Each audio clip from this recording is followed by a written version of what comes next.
Bill Gates পৃথিবীর সবথেকে ধনী ব্যক্তি। তাকে একবার এক সাংবাদিক প্রশ্ন করেছিলেন যে আপনার কি মনে হয় এই পৃথিবীতে আপনার থেকেও ধনী কোনো ব্যক্তি আছে? তখন বিল গেটস একটু ভেবে উত্তর দিয়েছিলেন যে হ্যাঁ, একজন আছে, এবং আমি আজীবন চেষ্টা করলেও তার থেকে ধনী হতে পারবো না।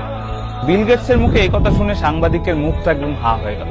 সাংবাদিক অবাক হয়ে জিজ্ঞেস করলেন যে কে সেই ব্যক্তি যার আপনার থেকেও বেশি ধন সম্পত্তি আছে? তখন বিল গেটস একটা গল্প শোনায় সাংবাদিককে। সেই গল্পটা বেশ কিছু বছর আগে। তখন বিল গেটস হয়ে ওঠেনি, অর্থাৎ পৃথিবীর সব থেকে ধনী ব্যক্তি হয়ে ওঠেনি, তাকে পৃথিবীর সবাই চিনত না। তখন সে একজন সাধারণ বিজনেসম্যান, এবং সে কোথাও একটা ট্রাভেল করতে গিয়ে নিউ ইয়র্ক এয়ারপোর্টের সামনে এক খবরের কাগজ বিক্রেতাকে দেখেন, এবং খবরের কাগজ বিক্রেতাকে দেখে তিনি এগিয়ে যান একটা খবরের কাগজ কিনবেন বলে। গিয়ে একটা খবরের কাগজ হাতে নেন। হাতে নিয়ে যখন টাকা দিতে যাবেন, সেই মুহূর্তে বিল গেটস লক্ষ্য করেন যে তার পকেটে খুচরো পয়সা নেই। ভাবা যায় বিল গেটসের কাছে পয়সা নেই। যাই হোক, তো খুচরো পয়সা নেই দেখে উনি খবরের কাগজটা ফিরিয়ে দিতে যান খবরের কাগজওয়ালাকে। কিন্তু খবরের কাগজওয়ালা তখন বলেন যে এটা আমার লাগবে না, তুমি নিয়ে যাও। বলছে না না, আমার কাছে পয়সা নেই। বললো ঠিক আছে, পয়সা লাগবে না, এটা আমার তরফ থেকে তোমার গিফট, তুমি নিয়ে। তো বিল গেটস প্রথমে রাজি না হলেও পরে ওই খবরের কাগজটা নিয়ে নেয়, এবং উনি ওনার ফ্লাইট ধরার জন্য এয়ারপোর্টে ঢুকে যায়। তার বেশ কিছু বছর পর কোইন্সিডেন্টলি আরো একবার নিউ ইয়র্ক এয়ারপোর্টের সামনে বিল গেটস ওই খবরের কাগজ বিক্রেতাকে দেখতে পায়, এবং দেখতে পেয়ে এগিয়ে যায় আরো একটা খবরের কাগজ কিনবে বলে। কিন্তু এবারও খবরের কাগজটা হাতে নিয়ে কোইন্সিডেন্টলি হাত দিয়ে দেখে পকেটে এনাফ পয়সা নেই।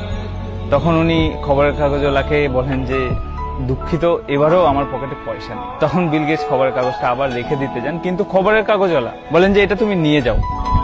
বিল গেটস বলে যে না না, এটা আমার পক্ষে গ্রহণ করা অসম্ভব। বলছে এটা তুমি নিয়ে যাও, কোনো চিন্তা করো না, আমি আমার লাভের অংশ থেকে এটা দিয়ে দেবো, আমার কোনো ক্ষতি হবে না। তো বিল গেটস একটা না না এই করে খবরের কাগজটা নিয়েই নেয়, এবং আবার ফ্লাইট ধরতে চলে যায়। তারপর কেটে যায় প্রায় 15টি বছর। এখন 15 বছর পর বিল গেটস এই পৃথিবীর সব থেকে ধনী ব্যক্তি। পৃথিবীর সবাই তাকে চেনে, তার নাম জানে।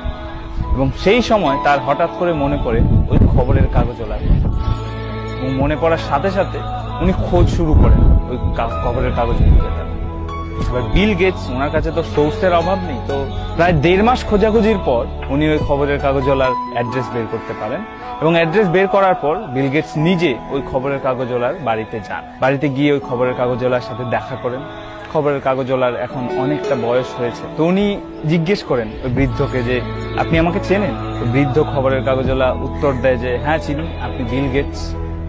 তখন বিল গেটস বলেন যে আপনার কি মনে আছে আপনি আমাকে একবার সাহায্য করেছিলেন, এয়ারপোর্টে একটা খবরের কাগজ দিয়েছিলেন এবং কোনো পয়সা নেননি? তখন ওই বৃদ্ধ লোকটি হেসে বলে হ্যাঁ আমার মনে আছে, একবার নয় আমি তোমাকে 2বার খবরের কাগজ দিয়েছি বিনামূল্যে। তখন বিল গেটস বলে যে আমি আপনার ওই দিনে সাহায্য ফিরিয়ে দিতে চাই।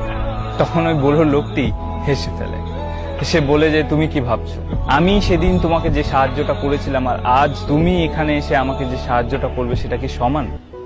বিল গেটস বলল কেন নয়? তখন ওই ব্যক্তিটি বলেন যে সমান হতে পারে না, কারণ আমি তোমাকে সেদিন যখন সাহায্য করেছিলাম তখন আমার কাছে দেওয়ার মতো কিছু ছিল না, আমি তখনও দরিদ্রই ছিলাম।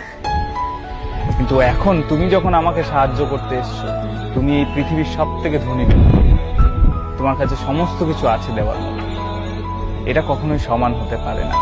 সেদিন বিল গেটস বুঝেছিলেন যে এই পৃথিবীতে শুধু টাকা থাকলেই ধনী হওয়া যায় না, বরং সত্যিকারের ধনী ব্যক্তি সেই যার কাছে কিছু না থাকা সত্ত্বেও নিজের সামর্থ্য অনুযায়ী মানুষকে সাহায্য করে, মানুষকে বিলিয়ে দেয়। তো এই গল্পটা সাংবাদিককে শোনানোর পর বিল গেটস বলেছিলেন যে সেদিন আমি বুঝেছিলাম আমি এই পৃথিবীর ধনী ব্যক্তি কখনোই হতে পারবো না। এই পৃথিবীর সব থেকে ধনী ব্যক্তি সেই যে নিজের কাছে কিছু না থাকা সত্ত্বেও মানুষকে সাহায্য করতে পিছপা হয় না, যার কাছে কিছুই না থাকা সত্ত্বেও সাহায্যের হাত বাড়িয়ে দিয়েছে, যে মানুষকে সাহায্য করার জন্য পৃথিবীর সব থেকে ধনী ব্যক্তি হওয়ার অপেক্ষা করেনি। যাই হোক, এই গল্পটার সত্যতা আমি জানি না, তবে গল্পটা খুবই ইন্সপায়ারিং। যদি ভালো লেগে থাকে অবশ্যই শেয়ার করো।